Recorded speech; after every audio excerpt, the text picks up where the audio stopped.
Sud Radio Découverte Tourisme, Stéphane Zeremeta. Bonjour Stéphane. Bonjour Jean-Marie. Directeur éditorial des Guides Le Petit Futé, vous nous emmenez en Haute-Loire aujourd'hui.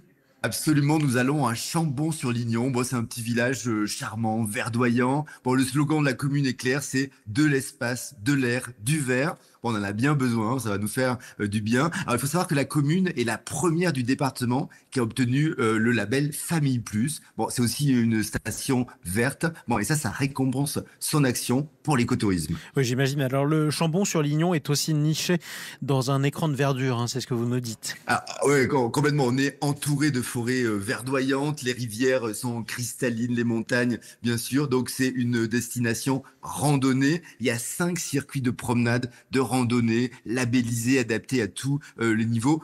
Par exemple, il y a le sentier du Pont de Mars. Là, c'est le PR204. C'est des prairies, des forêts. On est à 100 mètres d'altitude. Il y a aussi du bois de Paille-Brouzou et de Plafé. Là, c'est le PR35 et on traverse une belle étrée sauvage.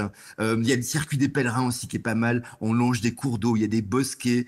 On a de magnifiques panoramas sur le pic du Lisieux de Montbézinc. C'est absolument grandiose. Et sinon, oui, le sentier des Roches de Beaujeu. Là, on est sur des sentiers à travers bois, les rives de Lignon, le plateau. Et il y a tous les territoires vallonnés des environs. C'est absolument superbe.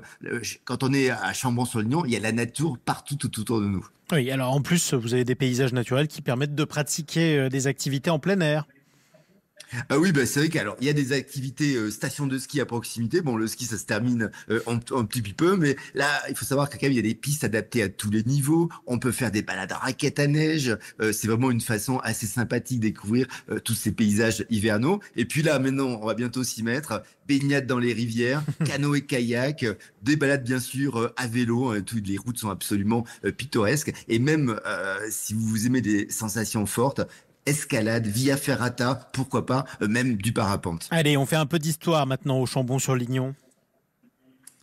C'est vrai que la destination est un lieu très chargé d'histoire. Quand on est dans les ruelles, on voit les bâtiments historiques. Il y a vraiment un passé qui est très riche. L'église du Chambon, là, une vue incroyable sur la vallée. Mais dans les incontournables, il y a aussi le temple protestant, le château du Pont de Mars, le pont de Cholet, le hameau de Jeunesse.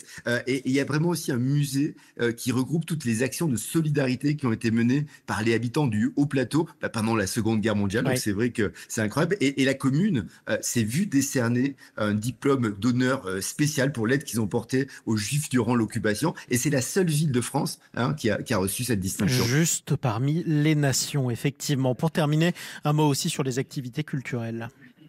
Alors c'est vrai que la saison estivale est rythmée mi-juillet. On a le festival Ciné-Fête. Il y a toute une production cinématographique. Deuxième quinzaine d'août, le festival Musique en Vivarais-Lignon. Là, on est au cœur du village. Il y a des concerts et ce sera musique baroque, mais aussi du classique, du contemporain. Pendant la même période, on a le festival Lecture sous l'arbre. Là, c'est très très sympa. La littérature est mise à l'honneur. Donc il y a plein de rencontres, de lectures, de balades littéraires. En tout cas, le Chambon-sur-Lignon, c'est un village qui est en Haute-Loire et vraiment le coup de cœur du Petit Futé pour ces beaux jours. Alors en plus, ça tombe très bien, la Haute-Loire, où vous écoutez Sud Radio sur le 91 FM, en tout cas du côté du Puy-en-Velay. Merci beaucoup Stéphane Zeremeta. On vous retrouve demain, vous nous emmenez où ? Nous partons au Québec et ce sera un Québec absolument nature, vous allez voir.